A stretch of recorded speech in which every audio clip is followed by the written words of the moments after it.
right, so we back again, another episode of the Legacy series. Told y'all we on the road to Homecoming 2023. We celebrating 64 years of EFVM, of this incredible work that was started by our founders, Pastor Isaiah and Shepherd Mother Eulany Rebels. And I just had such a great time these past couple weeks just talking to some of our pillars and pioneers in our ministry about how we began and how we got over, where we are now, and what we're looking forward to doing in the future.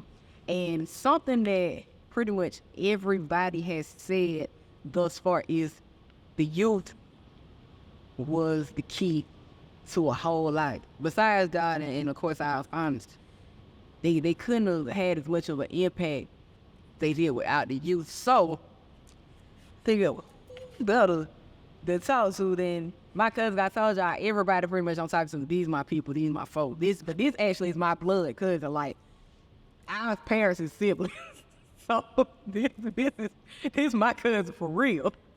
And my cousin Avery, Pastor A, he served for a long time as our youth president, and then finally our youth pastor for a while before Pastor Faith came into being our national youth pastor. But what's going on, cousin? What's up, cuz? How you? How everybody? Good. So the icebreaker question each week, I've been asking everybody, what is your first memory of EFM? What's your first memory? My first memory that I can think of is just people. When we were growing up, you know, we often joke and play that our first coming out meeting or first meeting anybody, they brought us to church. And so I can remember as a little boy, small, 4 years old, our lives were revolved around church. And so that's what I remember more than anything. And there were people, I mean, the countless amounts of people, just faces of people and enjoying church. I was laughing. My wife and I had gone out last night, and I told her went into a little restaurant to get some food real quick. I said, and it reminded me of church. She said, what do you mean? I said, I smelled the smell of grease. It is nothing like a Friday night, like a Friday night revival, a Friday night service. While you in church, you can smell fish or chicken frying. That's the memory. Our olfactory senses bring back memories, or your sense of smell bring back the sense of memory more than bigger than anything. So I can remember people. I can remember, like I said, what church smelled like. It's that's what I remember more than anything. Just a Friday night chicken smelling, big a fried after you done been in church all night. I mean, when we said all night, we mean all night. I mean, but that's what I remember. It was good though. It was a time of purity. It was a time of fun. I mean, all of your friends were at church. And so that's what I remember. My first memories as a person, honestly, at church. I tell people that I first started preaching when I was 4 or 5 years old. No lie. They would put a cape on me. Somebody, I don't forget who it was. I think it was Miss Gloria Smith, made a cape to mimic our granddad for me. Our granddad was iconic for a cape. But I was 4 or 5 years old, and she made a custom-made cape for me at 4 or 5 years old, and they put that cape on me, and I'd be preaching, in the church tomorrow. And so those are the things, like I say, that some of the first memories that I ever remember. Wow, man, and like you say, it's those smells, like you say, just reminding us of, like, after church. Like I say, every time we had night service, we finna go in the kitchen and get some deep fried fish. You got French fries, you got chili dogs, you got chicken wings. Oh yeah, that's what it was. You went, and you know what? The 24 I was reading our Bishop Hall, her memoirs that she wrote, and she was saying how they were not allowed to go get food off of campus because everything you need, Oh, no. it was already prepared. No. You weren't going off campus. You weren't going to no McDonald's, Oh. Burger King, no. And Because she was like, the thing was, they had church after that. So you ain't no need of you leaving because we finna go to the next service. no. And it was a staple. And like you say, that was expected, that you did not eat McDonald's or you did not eat the food. You had to eat the church food because the church food was sanctified. It was holy. Holy food, you know. And I can remember Mother Lockhart. Many of y'all remember Mother Lockhart. Mother Lockhart was the kitchen director when I was small boy. And then they, transitioned. But no, the saints believed that, you were supposed to eat, spiritually at the cathedral as well as naturally at the cathedral. And I'm so glad you can see, Kingdom Kitchen, because it is something special about the food that comes from the church, from the cathedral. I have to say that it is something. Absolutely. So take us back, because in this episode we talk about the importance of the youth, the importance of the young world, and what was it like? Because I remember growing up, oh my God, Easter speeches, Christmas speeches, that was our public speaking class at church. Like that's where you learn how to speak, how to conduct yourself, how to build up your confidence was here. So tell me, like, what was some of you say you started to preach, they put you on the KP at 4 and 5 years old. What was you preaching about at 4 years old? But reality, I wasn't preaching about nothing. I was mimicking, and let me say this. Let me. It wasn't that I wasn't preaching about anything. It's that we had been taught that you preach that you've been preached to. So literally, we were preaching what our apostle had preached, and it was the mimicking of it, what he did, and those different things. But I have to say this, that I thank God for the teachers that we had. I'm talking about from a same. We had excellent church school, Mother Catherine Malone. I'm talking about they taught us, Sister Nazaline Williams, Osha Smith. Those ladies actually, Mother Fowler, they actually taught us. Yeah. Mother Fowler was a little bit more advanced. So, but I'm talking about when we were tots and small kids, those were our preschool teachers. Mother Fowler, when we hadn't, got on up a little bit, Mother Fowler grabbed us and took us on up a little higher, but it was levels to the thing.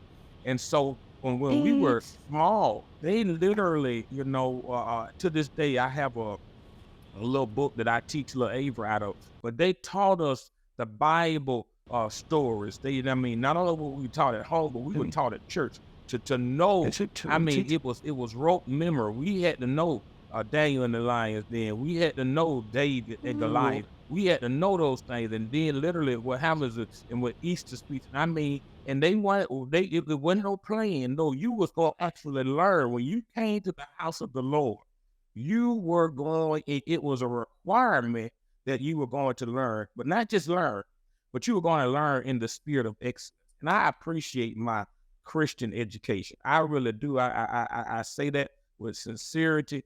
I'm the man that I am today because of the Christian education that I received at Evangelical Faith Vision Ministry.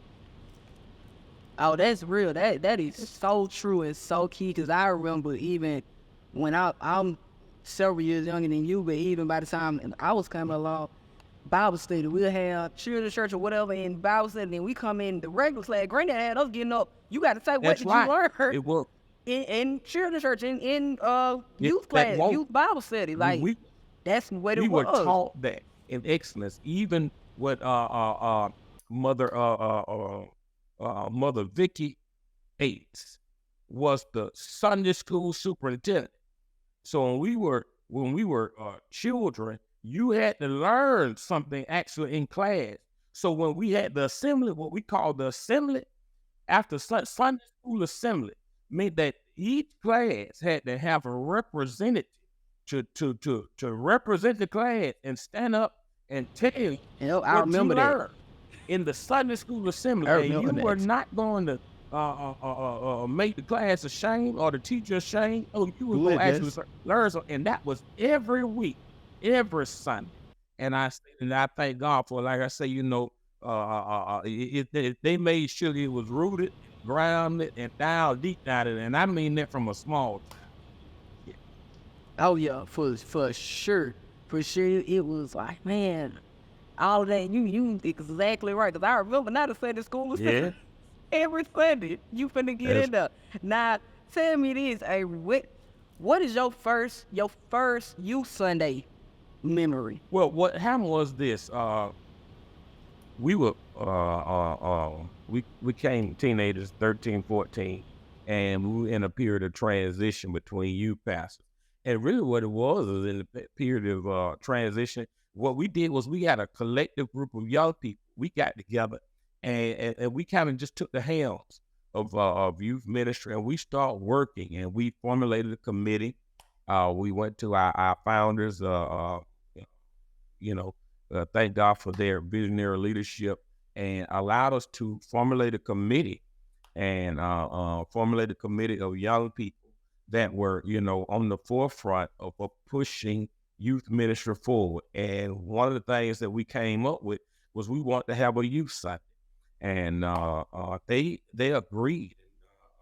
That was one of our suggestions. And so when we told them, we said we want to have a youth Sunday every month, and we want to be casual dress, and then because of our rotation, we alternated the youth Sunday, and so that's what it was. I mean, and like I said in the beginning when we started, it was a little bit sticky situation. There were times where you after you president, I was you get tired of playing and stuff, you get tired of doing stuff, and you run out of ideas. But one of the things about our founders, they taught us not to quit, not to give up. And I never get this youth Sunday. I hadn't gone to my grandmother. I said, "Nah, I want to." She told me, "You gonna do it." And she had that finger, and I never. She came and she said, "You came and brought a cone and put some paper on. Told me we were gonna blow cones and beat spoons." But on our legs for youth Sunday. And I'm here to tell you, when Shelly's mother got through with me, I never lost my idea or zeal for youth Sunday anymore, because I was not going to beat no more spoons, and I was not going to blow no more cones on youth Sunday. Oh, what? That is funny. What in the world? Yeah, oh, man, that is amazing.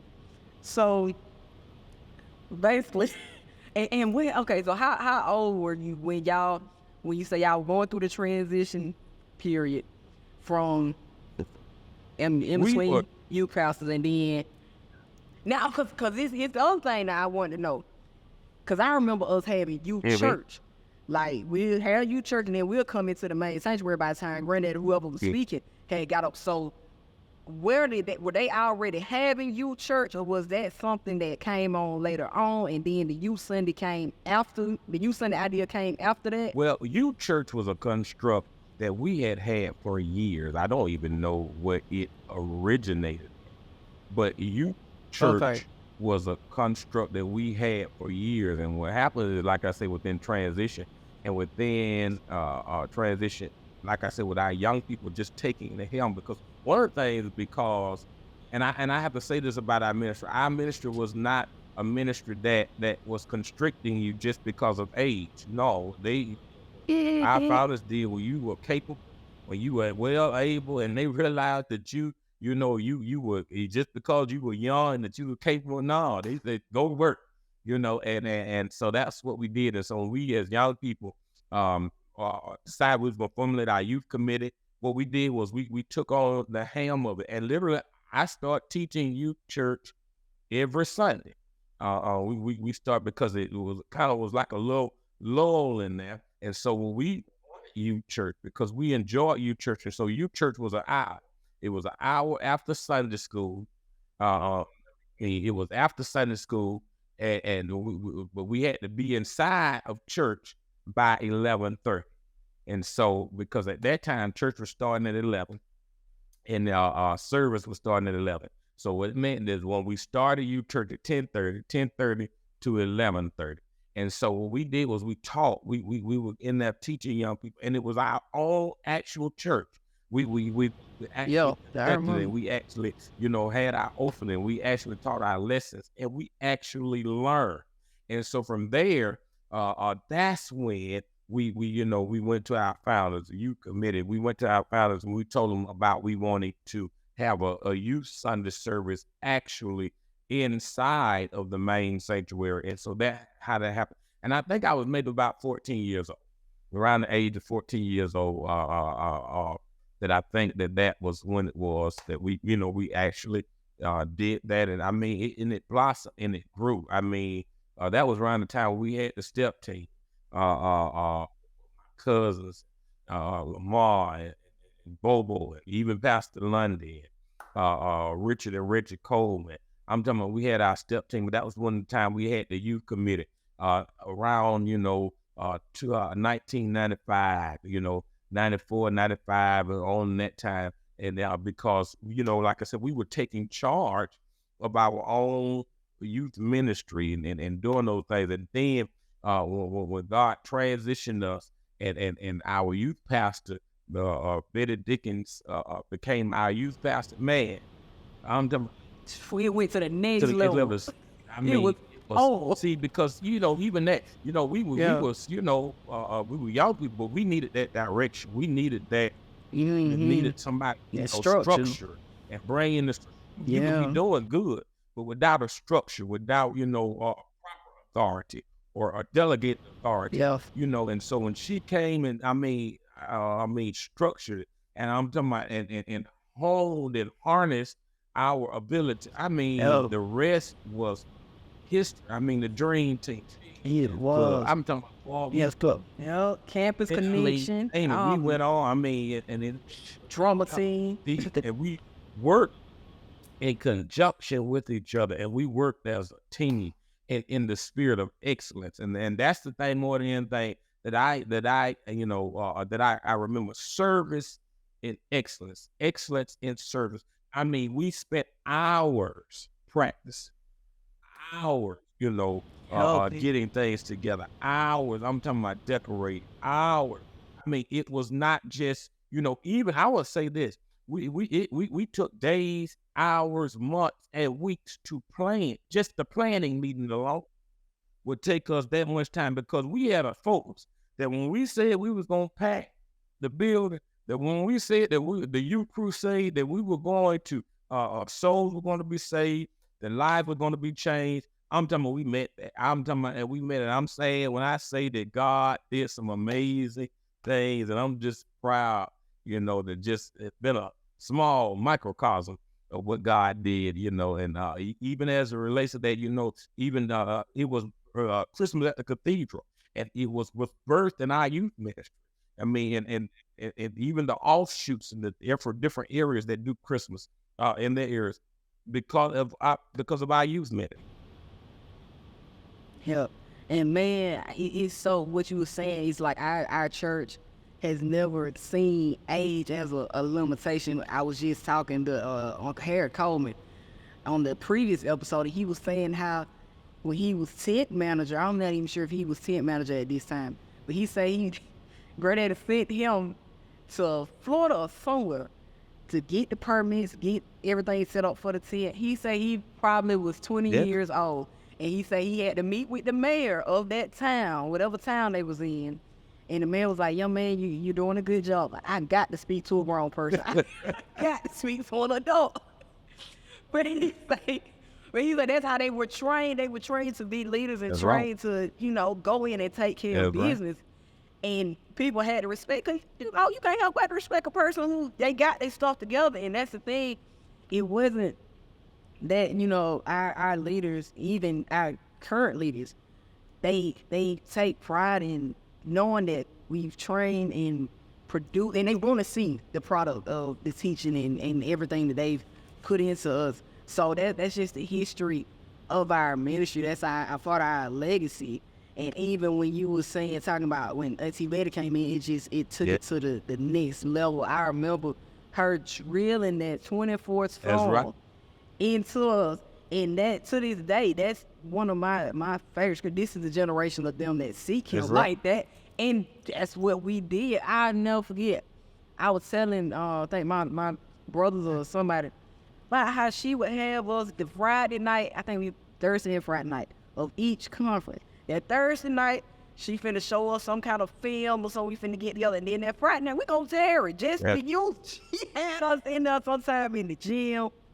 She would have us like just in there on our knees for seemed like hours. It felt like it was hours. I'm sure it wasn't that compared to what they had to go through coming up, but she cultivated a prayer life, and I think that's what it go back to that structure that you was talking about, because that's where she came from. We don't know how to do nothing else. I was talking to one of my best friends, and he grew up here as well, and he was like, man, I got us to trouble, but if we ain't learn how to do nothing else in the church, we know how to pray, and we know how to get a prayer. Right. And that's what, as young people, that's what our youth pastor taught us. Like, and we used to hate it. I know that's me for me. I didn't like it. Oh my God. It's like, why we still down here? And she like, oh, you open your mouth and pray. You ain't doing no silent prayer. You gonna open your mouth and you gonna pray. And I need to hear you. She why I never forget being at the youth center for when we would have youth congress.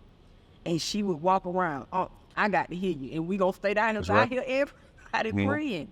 But that's the stuff that, like, especially now, oh my God, I can't imagine trying to be a kid in 2023. Well, and it's so different. And I'm grateful now. It's because what we had foundational teaching. Because when all else fails, the foundation of what has been rooted and grounded in you is going to last. And that's what we were taught. We were taught to, you're gonna get in trouble. You're gonna do some things you shouldn't do. But we were taught, and I thank God for the anointing. I thank God for the power, and that's the thing that is a part of me and a part of something that I cannot ever forget, or I cannot. No, we were taught that literally, no, you pray until you get a prayer through to help. I'm talking about that you get a direct line through heaven. One not leave you prayers. No, we were taught that our prayer could bombard heaven and it will move God. And I'm here to tell you, thank you, Jesus. We were taught that, and it works. I'm here to tell you, it works. Young people, I'm here to tell you, older people, it works to this day. Look, you be down praying them cute prayers you want to. You get in trouble. Boy, you get in trouble, boy. I'll find her and tell her, oh, cute is going to hell. All right. You would tell her that, oh, you going to hell. You have a pretty face, but you better, you might not cry now, but you'll cry then. And it's foundational teaching that, and we were taught to even praise God. I look at, I'm talking about, when I say praise God, you ain't so key. But I'm talking about, you got to dance. Yeah. No, you weren't going to be in that to the clap. No, they're clapping your hand. No, you had to clap. Open up your mouth. Like I said, that I'm glad to be a bold soldier of Christ. So by pick them up, put them down, I'll never forget. I think it was Youth Crusade, one of the last Youth Crusades when Auntie Betty was youth pastor.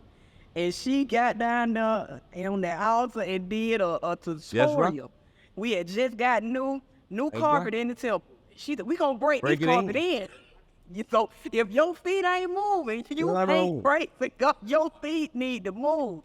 Pick them up with a bow. That was our history. Yeah. That was the thing. We were the noisy crew. That, and I honestly tell you this, growing up in the church, sometimes you can become cynical. I was like, in my mind, I grew up, thinking if it, does it really take all? Take all that. And you'll be, you ask yourself, does it really take all that? But the older you get, and the more and the deeper relationship you get with God, you realize it takes all of that. It take all that and some more. And that's what I teach my son. I told him, I said, I was telling my mom, I said, now, the crazy thing of it, I said, a lot of people, I ain't gonna raise my child the way I was raised. I said, you know what? I find no rock in how I was raised, spiritually and naturally. Because the thing of it is this, and I told him I'm gonna raise my son just as close that I was raised as possible. Spankings and whippings and all.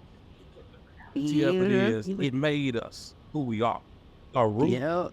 He saved us. We are Some people now I see them, they every little win the doctrine, everything that come on, they shakes their faith. But we were taught as people, no, you got to be rooted and grounded in God. All this stuff, new ways of thinking, new way. No, I know who God is for because what I was taught at EFVM. And I ain't wavering in my, I'm not shaking in my faith. I know who my Redeemer is. I know who he is, and and I'm proud about that. And and that is a blessing to my heart and to my soul. For sure. And I think about how your mom, Sister Berta, had mentioned in the first episode about how the lifestyle that our grandparents, her parents led here at the church was the same thing at home. Like, I remember we would have family prayer. We had 20, 30 folks, just our family deep at the big house. We gonna have family prayer. We gonna do devotion. That's how we were raised. It wasn't no different. Even on vacation, we can't start vacation. Before you go to any amusement park, before you can even get your suitcase in good. We finna have prayer, and we ain't finna be in there no 5-10 minutes. And I'm gonna tell you, and this is why, because it's a part of who you are. To this day, and my wife and I, we being newlyweds, sometimes you have difference of opinions and different of backgrounds growing up. But to this day, on Christmas, I don't, it does me no good to wake up Christmas morning and open up gifts. Because I never grew up there. I never at the crack of dawn opening up gifts. It was always Christmas evening, sometimes 5, 6, 7 o'clock at night. Because when I grandparents, no, you gonna come together, and I'm talking about when we were gonna have service. I'm talking about it was gonna be service, and they wasn't rushing. Talk about it. They wasn't rushing. No. Everybody was gonna testify of how good God been. Everybody, and they were gonna eat and do all that. Then you do that because they were gonna drill into you the importance of these gifts that you got. That God did. That God gave. Ain't no Santa Claus. It's Jesus. And so even to this day, like I say, we're products of our environment. Even to this day, my wife like, open it up. Hey, I have the gifting or the anointing of delayed gratification. I know it's in there. I know my gift is in there, and I get to it. It just it don't bother me. If the whole day passed, it would feel kind of nice because I got Christmas Eve night. It's all yeah, exactly. Now, some of the different youth initiatives, like you say, when you all kind of formed a coalition and decided to continue taking the youth department on, what was it? Do you remember exactly when Auntie Betty came in and kind of shared whatever her vision was? Or was it a thing like, okay, I see what you all doing, I'm just here to come in and structure what you guys have already begun and take it further? It was a combination of both. She we were doing a little bit, but then, as young people typically do, it kind of got haywire. And I was the youth president, and my cousin Corey at the time was the youth vice president. But, young people, without actual real structure, you leading your peers and, you try to do things on committee-wise or whatever, and it began to go off rails. And so I didn't ever because I always had a love for truth. And I don't want to be out here just looking haywire, looking wild. So I remember going to our founders. I said, look, we need help, And I said, they may not say that, but we need help. And so when Auntie Betty came in, she had her own vision. Her own vision and her own love for God and the youth. And so what we did was we had the manpower, but we needed the engine. We needed the focus, and that's what she gave us. And it was beautiful. It was, like I said, the match made in heaven.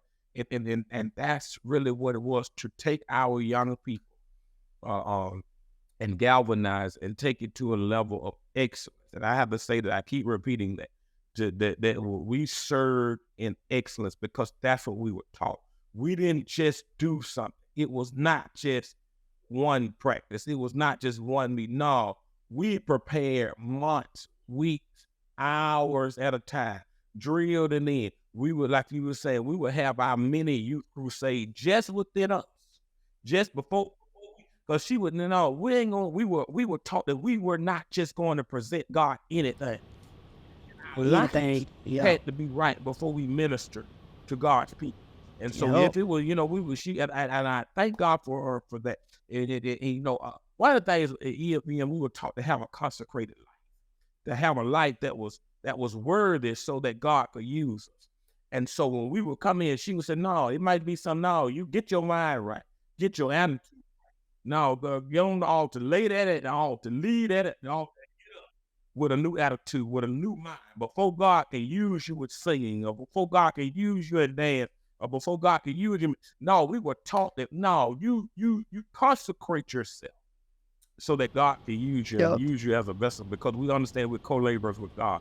And so when she came in, she had all vision, initiative, and drive. And so we ran. We ran, and we were glad about it. I mean, and God just did some amazing things. I say that amazing. Oh yeah, I remember, like you say, the importance of living a consecrated life. Like you said, I remember we were fast going into the youth, even as young people. You know what I'm saying? Going into the youth crusade, we were fast. We were fast. That's right. Corporate fast within the youth department.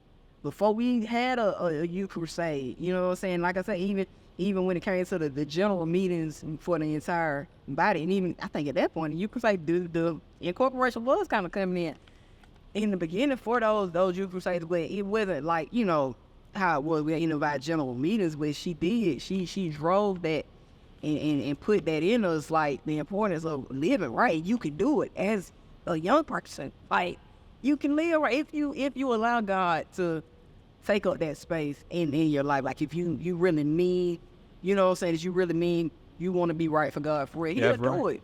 But the other thing that I loved was, and I feel like people need to know this, our church did an excellent job of reaching out to our inner city youth, our youth in rural areas, and showing them parts of the world that they otherwise would have never seen. Yeah. This ministry, every summer, youth trips. And that was an initiative, like I said, that was started with you, Pastor Mary Helen Williams, and Pastor Violet Peterson, Minister Betty Smith, and some of the rest of them. They would go out and literally, because we were taught to go out into the hedges and highways, and they would recruit young people, inner city youth, and we really mentored them. And even to this day, I still have connections with some of those young people who understand it, and literally their success in life, they directly correlated to the ministry that Evangelical Faith Ministries, how it changed their life, how it taught them a work ethic. I mean, because we went on those youth trips, but I will say this, that you had to work, you had to sell some donuts. Somebody, we sold millions of donuts for your hand. Yes. I'm talking about, I mean, with the grease up donut. I mean, we got up Dick and Lockhart. I'm talking about driving the bus. Pastor Reddick. I'm talking about Betty Smith. They would get us up before day. Pastor Vine and Peterson, Bond. They would get us up before day. It would be the breaking of day. They had a donut bus and collecting people. And then we was on the road sometimes 6:30, 7 o'clock, going to wherever we were going after we done picked up the donuts to do that. And it taught our young people a work ethic and took them places that they would have never gone before. And that's something that our ministry did. And like I say, to expose young people to a life beyond just Albany, Georgia, to beyond just Tifton, Georgia, beyond Doran, Georgia, beyond Harville, beyond it. We went to places, Florida. We took them to Washington, D.C. We took them to Chicago, St. Louis. We took them to Dallas, Texas, and Houston. All of those different places that they went that they would normally probably wouldn't have never gone. But the church exposed them. And I thank God for that. I don't even say this, that our youth ministry it even grow. Even though our youth crusade was what we consider a minor meeting, man, we had galvanized so big, we had to have service in the cathedral because that people were excited about coming to youth crusade. I'm talking about we did that when we the first night that we would pack the temple out for youth crusade. That people would come in. Like I said, it was an energizing thing. It was, I mean, God was moving. And I thank God for it. Like I say, we were excited about that. And I mean, people would come in groves and like you said, even that, and after we were complete with youth crusade, our reward or our vacation, because we had to work, was our youth trip. So we went on a youth trip that way. So that. Oh man, now let me tell you, my best, probably not the best memory, but one of my most memorable youth trips was New Orleans. And you know exactly what I'm talking about. Yeah. What a time to be alive. You had to be though. But it was what it was. And I'm gonna tell you this, that's what I was, I appreciate the free spirit, because we plan our own youth trips, that particular young people, we got together, that's when, we said we want to go to New Orleans and get together and we we would get together and I would present it to your dad, and your dad, we would get together, get flowers, and I mean, we would make it happen. We were making it happen, people. And it was, the Bible declared that when the people had one mind, that there was nothing that was impossible to them. And so that is literally a truth of what, when we got together, we was going to go to New Orleans. That's what we did. And so we got in New Orleans. And I remember my first memory of pulling up in New Orleans. It was 3 o'clock, 2 or 3 o'clock in the morning. And when talk about that, man. When Pastor Marvis Weed took that silver eagle and put it on the narrow streets of New Orleans, Louisiana. I'm talking. We was in the French Quarter. Well, one car couldn't even fit, and that man fit that big old. He looked over and saw a man eating out the garbage can. Man, I'm here to tell you that was an experience. It was a light. It was a trip to be had. To the sirens were going off on the side of the streets. To the sirens were going off because they had alarms, because there was supposed to be no buses or no trucks on the side of the road. But I'm here to tell you the alarms were going off, sounding the alarm. The EFVM has made it on the scene. We are live and in living color. I'm here to tell you, we did that youth trip. That one would go down in the books. I remember. Never have I ever before then or since then. I remember, man, we had the line because it was so much. We ain't gonna go deep into details, but all happened on that trip. All I will say is we had to line up. Like, I remember it reminded me of like how we used to have tornado drills, tornado pit at school.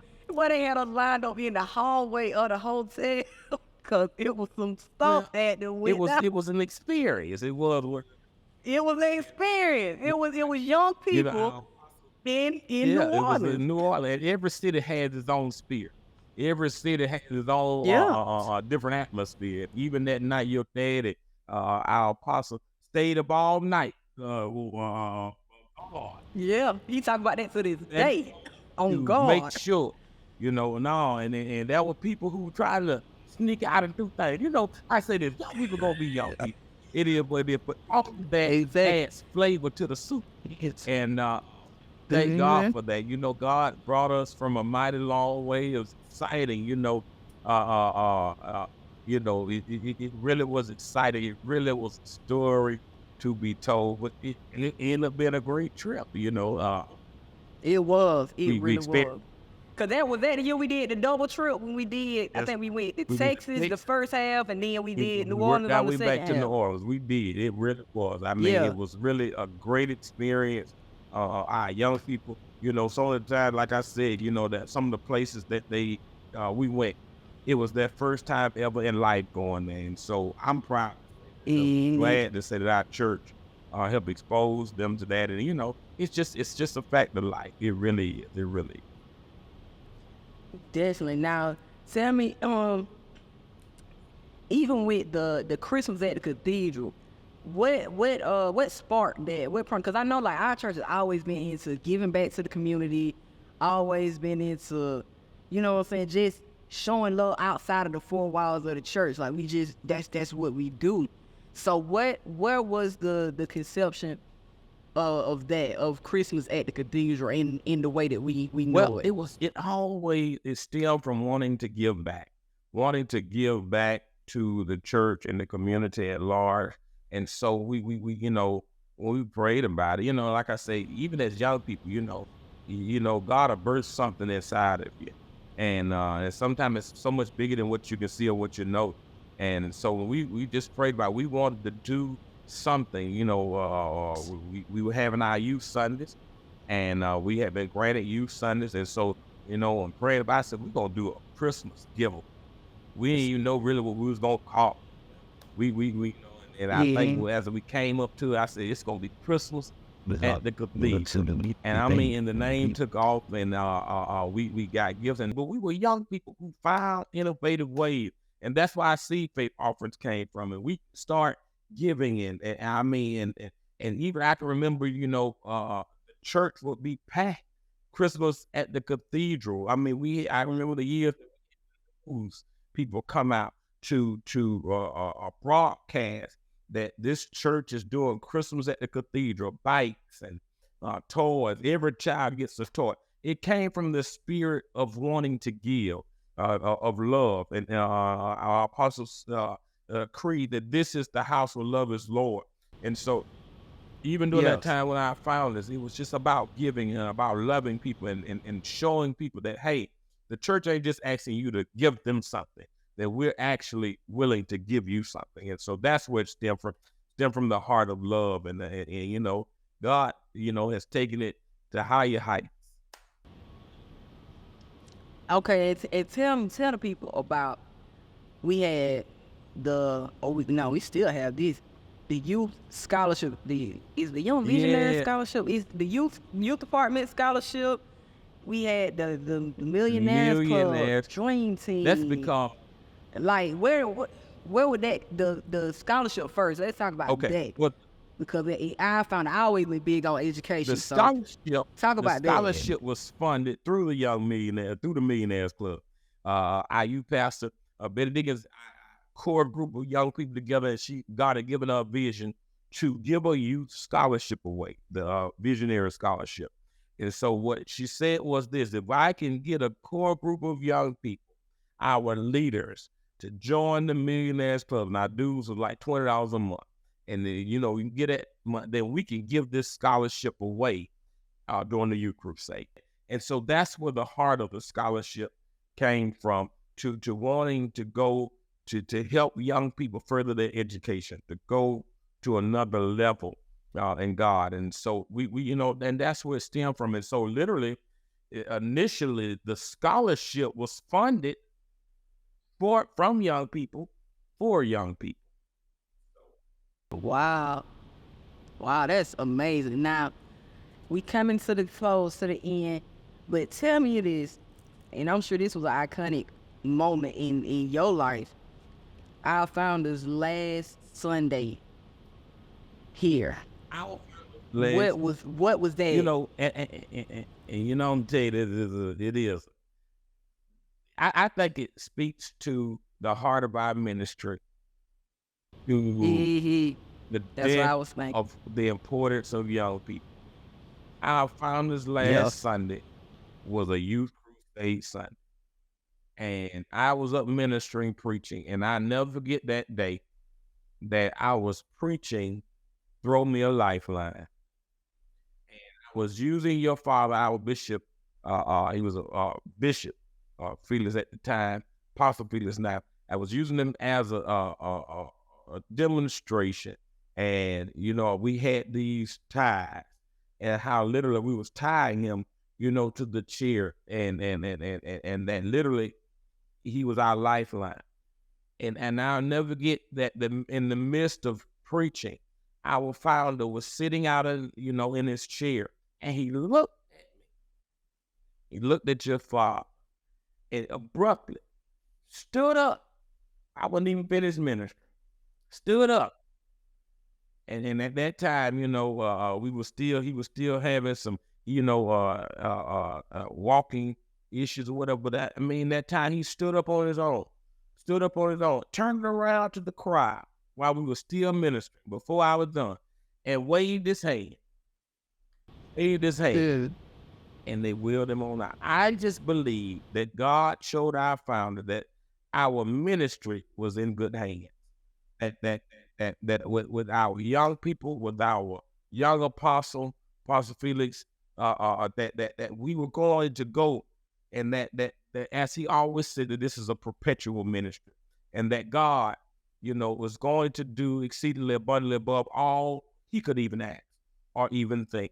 And so I believe that that's just really, it was paramount, that at a youth crusade, that it was, when he decided, because we were always taught, and I found out always that, that, hey, when I'm ready to go, God will give me the ability to say, hey, I'm ready to go. My work is done. And I believe that God, revealed something to our founder during that service, that, hey, it's time. I'm ready. And, like I said, the church is in good hands, and God has our back.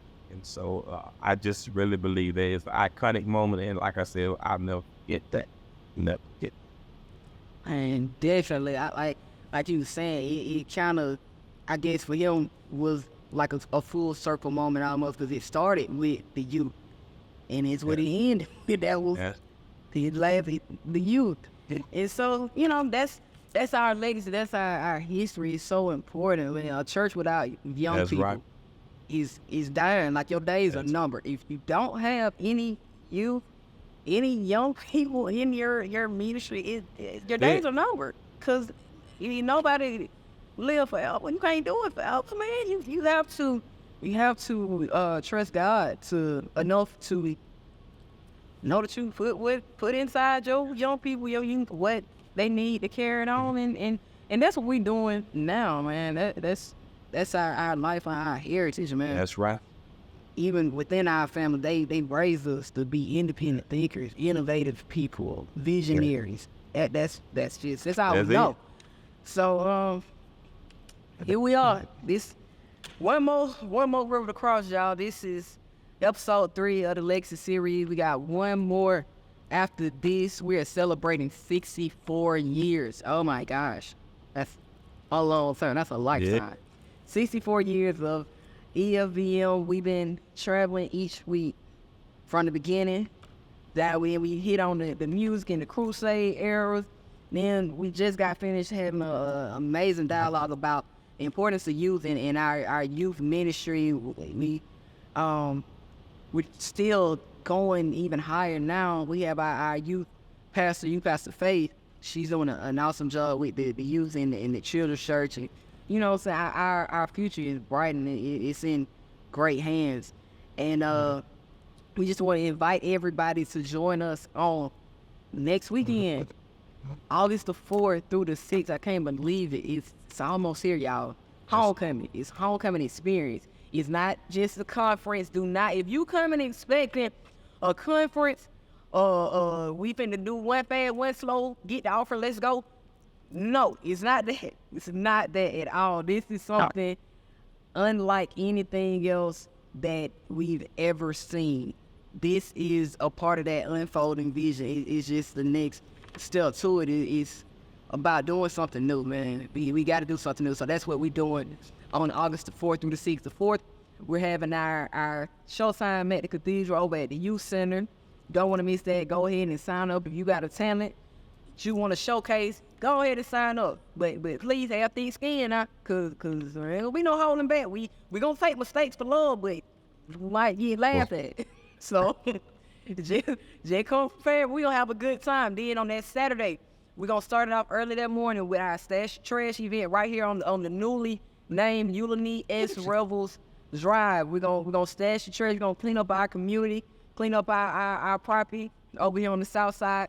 Then we have our men and women empowerment sessions. We have awesome vital info that we want to share and empower you guys with at 10 o'clock. Then we're going to give you a little break. Meet us at the big house, 1618 Motion Road. Y'all know the big house where it all went down. It's, you from here, you grew up in EFVM, or if you just heard about it, or if you just want to know about it, come meet us at the big house at 5 o'clock on August the 5th. We're going to have a tailgate. We're going to have food out there, bounce houses, water slide. We having a flag football tournament. We ain't never done that before. I told y'all, this is going to be unlike anything you've ever seen. Come meet us out to the big house. We got that Sunday, August the 6th. We're going to have our homecoming Sunday. We got a pelt rally. We got our homecoming reunion choir and band. If you want to participate in that, sign up now. There's still time to get in on that. And we just want everybody to have a good time because family is forever. So, EFVM is a family. That's what they've been talking about on all these episodes, how the big house was the people's house. It wasn't just, it's where the founders lived, but that was a revolving door. That's the people's house. So that's what EFVM is about, family. We're about family. We're going to always be one, no matter wherever you go. Hey, you can't outweigh your family. So looking forward to seeing everybody. Thank you again, Avery, for just sitting down and chatting up. We can thank you for everybody tuning in. Y'all been letting us know how you feel about it in the comments. Make sure y'all share these videos. We want to let the world know what EFVM is all about, our legacy, our heritage, man. Make sure y'all share that. Make sure y'all continue to post, hashtag, everything, whatever you do on internet, do it. And thank y'all. We'll see y'all next week for our finale. It's going to be great. And we're going to see you next weekend for the homecoming experience. You don't want to miss it. Be here. Thank you.